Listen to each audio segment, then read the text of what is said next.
Oke, sudah kameranya bagus nggak? Oke, assalamualaikum warahmatullahi wabarakatuh. Welcome back to my channel Agung Panjutomo, teman-teman. Alhamdulillah, pada kesempatan kali ini kita bertemu lagi di video selanjutnya. Jadi kita masih di materi terkait dengan pembahasan ilmu perencanaan wilayah dan kota. Jadi sekarang kita akan membahas terkait dengan tujuan dan ruang lingkup perencanaan wilayah kota di Indonesia.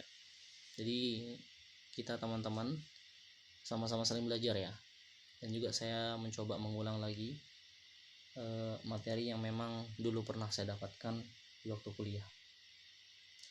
Jadi di sini ada pertanyaan teman-teman ya, kenapa pembangunan harus direncanakan dan apa yang terjadi apabila wilayah dan kota dibangun tanpa perencanaan? Coba bantu komen di kolom komentar jika kalian tahu. Coba komen di bawah ya, biar nanti kita diskusi sama-sama. Baik, pada kesempatan kali ini di video ini kita akan melanjutkan ke materi yang penting ya. Ini sangat penting sih sebenarnya untuk pengetahuan kita. Kemarin kita sudah bahas pengertian apa itu perencanaan wilayah dan kota. Sekarang kita masuk ke tujuan dan ruang lingkup apa saja nih di perencanaan wilayah dan kota. Tentunya di sini kita akan bahas seberapa penting. Jadi perencanaan wilayah dan kota itu hadir karena ruang itu terbatas, teman-teman. Perlu diketahui. Kenapa terbatas? Karena memang kita diciptakan di dunia ini memang sudah ada ruangnya, teman. Tinggal kita di sini sebagai manusia punya kewajiban memelihara, menjaga untuk keberlangsungan hidup kita, teman-teman. Karena kenapa memang kita di sini akan tetap beradaptasi, berkembang biak, sehingga ruang tersebut dari 1, 2 kan jadi banyak, teman-teman. Nah, itu perlu digarisbawahi ya, teman-teman ya. Sementara kebutuhan manusia terus bertambah, yang seperti saya bilang tadi ya. Karena tanpa perencanaan itu banyak terjadi beberapa permasalahan. Di antaranya di sini yang pertama ada konflik pemanfaatan lahan, teman-teman. Maksudnya di sini adalah lahan itu tidak dimanfaatkan sesuai dengan kebutuhannya. Misalnya seharusnya ditanami menjadi lahan untuk pertanian, dibangun perumahan dan sebagainya, itu sudah terjadi konflik lah bahasanya. Terus yang kedua di sini ada ketimpangan pembangunan. Yang ketiga ada kerusakan lingkungan serta penurunan kualitas hidup masyarakat, sehingga hadirnya perencanaan wilayah dan kota ini menjadi alat, teman-teman, untuk mengendalikan tata ruang itu, teman-teman. Sebagai bahasanya itu yang melihat atau yang terus memantau keadaan tata ruang kita di Indonesia, teman-teman, khususnya. Kita masuk ke pembahasan yang sangat penting di sini, yaitu tujuan perencanaan wilayah dan kota. Sini saya sudah ngerangkum di sini ada 5 tujuan adanya perencanaan wilayah dan kota, teman-teman. Saya coba membacakan. Yang pertama, ini mewujudkan pembangunan yang tertib dan terarah. Jadi maksudnya sih, teman-teman, adalah perencanaan wilayah dan kota itu kita memastikan pembangunan tidak dilakukan secara asal, teman-teman. Dan ini harus disesuaikan dengan rencana jangka panjang atau biasa disebut dengan sustainable planning, sustainable atau perencanaan yang berkelanjutan, teman-teman. Karena memang kita merencanakan itu bukan hanya tahun ini saja, teman-teman, agar bisa nanti dikelola oleh anak cucu kita ke depannya. Terus selanjutnya yang kedua, yaitu menciptakan pemerataan pembangunan. Maksudnya di sini adalah agar pembangunan tidak hanya terpusat di kota besar, tetapi juga menjangkau desa dan daerah tertinggal. Nah, ini dalam perencanaan wilayah dan kota itu memiliki tujuannya, teman-teman. Dan ilmu perencanaan wilayah dan kota ini kenapa lebih ke kota? Karena memang kota ini harus ditata, teman-teman. Kita belajar dari desa dan wilayah-wilayah yang terpencil lainnya, lokal dan sebagainya, teman-teman. Terus selanjutnya di sini yang ketiga adalah meningkatkan kesejahteraan masyarakat. Jadi dengan adanya perencanaan wilayah dan kota ini, atau dengan adanya tata ruang ini, teman-teman, menjadi hal yang baik, teman-teman, karena memiliki akses bagi kesejahteraan masyarakat seperti adanya pendidikan, kesehatan di sini, ekonomi yang merata bisa terjangkau oleh masyarakat, akses pun dapat terjangkau dengan cepat, teman-teman. Itu sebenarnya tujuannya juga. Terus yang keempat itu, teman-teman, menjaga kelestarian lingkungan. Nah, ini juga lebih penting, teman-teman, karena agar kita bisa membedakan mana kawasan terbangun dan mana kawasan lindung, teman-teman. Kalau terbangun ini misalnya di perkotaan, di permukiman dan sebagainya lah. Nah, yang terlindung ini misalnya kawasan terlindung, hutan dan sebagainya, teman-teman, yang memang tidak boleh adanya pembangunan seperti itu.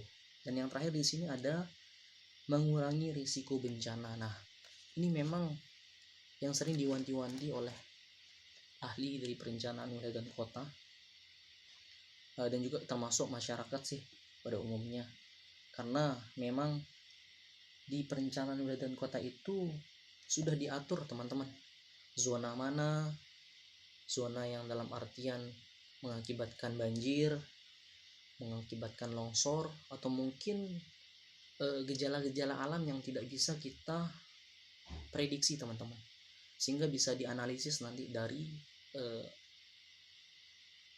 alat-alat atau aplikasi yang dapat menganalisis, teman-teman, adanya kejadian tersebut atau bencana tersebut, teman-teman.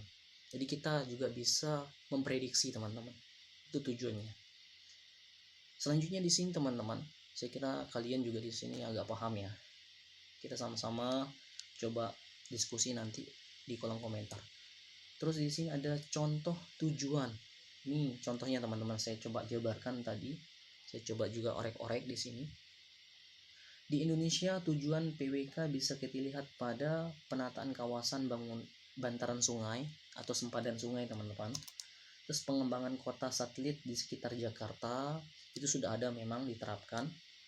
Terus penetapan kawasan lindung dan hutan kota itu memang sudah diaplikasikan oleh semua kota yang ada di Indonesia, teman-teman. Terus di sini ada salah satu contoh juga, pembangunan IKN berbasis konsep berkelanjutan. Memang sekarang kita lihat IKN sudah ada perkembangan, namun kita tidak tahu nanti bagaimana keberlanjutannya ke depan. Apakah di sana nanti memudahkan masyarakat dan sebaliknya. Berarti tetap pantau saja, teman-teman ya. Karena memang kenapa adanya IKN seperti saya jelaskan kemarin di penjelasan sebelumnya, akan bisa kalian tonton. Memang harus adanya ibu kota baru, teman-teman. Karena memang Jakarta itu sudah bahasanya itu tidak bisa menampung karena sudah padat penduduk, terus bangunan juga sudah terbangun dan sebagainya, sehingga tidak efisien, teman-teman. Sehingga ada alternatif yang memang kontra, ada yang suka, ada yang nggak suka. Itu wajar lah, teman-teman ya. Selanjutnya di sini memang tujuannya agar pembangunan di Indonesia itu lebih aman dan tentunya berkeadilan, teman-teman. Itu sebenarnya adanya perencanaan wilayah dan kota. Selanjutnya di sini, teman-teman, untuk ruang lingkup perencanaan wilayah dan kota saya bagi menjadi 4 di sini, teman-teman ya. Dan ini memang sudah tertera yang memang harus kita ketahui, teman-teman ya. Yang pertama di sini adalah perencanaan tata ruang wilayah, mulai dari tingkat nasional, provinsi hingga kabupaten, teman-teman. Terus yang kedua di sini ada perencanaan tata ruang kota, yang diantaranya adalah meliputi kawasan permukiman, pusat kegiatan ekonomi, sistem transportasi, ruang terbuka hijau. Itu yang di kota, karena memang harus ada ruang terbuka hijau. Kalau nggak salah minimal 30% teman-teman. Ya, koreksi kalau salah. Terus selanjutnya di sini yang ketiga ada perencanaan wilayah pedesaan. Dimana di sini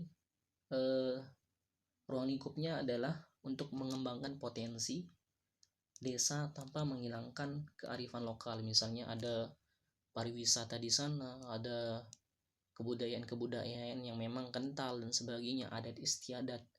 Itu bisa dikembangkan namun tidak menghilangkan budaya yang ada atau kearifan lokal yang ada di sana, teman-teman.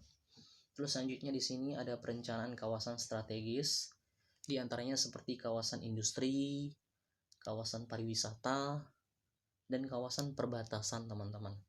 Mungkin nanti bisa kita saling-saling searching ya. Sehingga di sini teman-teman kita dapat mengambil kesimpulan dari penjelasan yang tadi terkait dengan tujuan dan ruang lingkup perencanaan wilayah dan kota, teman-teman. Yang tadi sudah dijelaskan apa saja tujuannya, sehingga PWK ini kita bisa melihat bahwa pembangunan bukan sekedar membangun, teman-teman. Itu yang harus kita garis bawahi. Pembangunan di Indonesia bukan hanya sekedar membangun, tetapi merencanakan masa depan wilayah dan kota, khususnya untuk generasi kita ke depannya, teman-teman. Seperti yang saya bilang tadi, memang keilmuan ini memang sangat panjang, teman-teman, karena akan membahas terkait dengan kondisi-kondisi yang terkini, teman-teman. Apalagi sekarang sudah masuk era digitalisasi, era modern, semua menggunakan aplikasi artificial intelligence atau yang disebut dengan AI. Jadinya kota-kota ini sudah sekarang modern semua, teman-teman. Baik itu dari akses paket parkirnya, terus hal-hal yang lainnya, teman-teman, itu sudah modern semua. Sehingga kita juga harus mengetahui, khususnya di ahli perencanaan wilayah dan kota, teman-teman ya. Nah, jadi tadi itu penjelasan dari saya terkait dengan materi, yakni tujuan dan ruang lingkup perencanaan wilayah dan kota di Indonesia, teman-teman. Bagi kalian yang sekiranya masih ada kurang atau mungkin ada yang bisa ditanyakan, silahkan komen di kolom komentar, teman-teman ya. Mungkin cukup dulu video kali ini, kita lanjut ke materi selanjutnya. Kita akan bahas di part ketiga. Oke. Jadi terima kasih sudah menonton, terus support channel ini agar channel ini bisa memberikan video yang bermanfaat bagi kalian semuanya. Jangan lupa untuk selalu pantau terus di jam 18.20 akan tetap upload setiap hari, teman-teman. Support terus, bantu dengan like, comment, share, dan subscribe sebanyak-banyaknya. Silahkan apabila ada yang bisa ditanyakan, kalian bisa komen di kolom komentar, buat video apa, buat tutorial apa, atau mungkin kita bahas apa. Pokoknya kita akan bahas terkait dengan yang bisa menunjang kalian nanti ke depannya, teman-teman. Dan juga saya di sini mengupgrade skill untuk bisa terus berikan yang terbaik. Oke, sekian, terima kasih. Sekali lagi, jangan lupa subscribe. Assalamualaikum warahmatullahi wabarakatuh. Bertemu di video selanjutnya.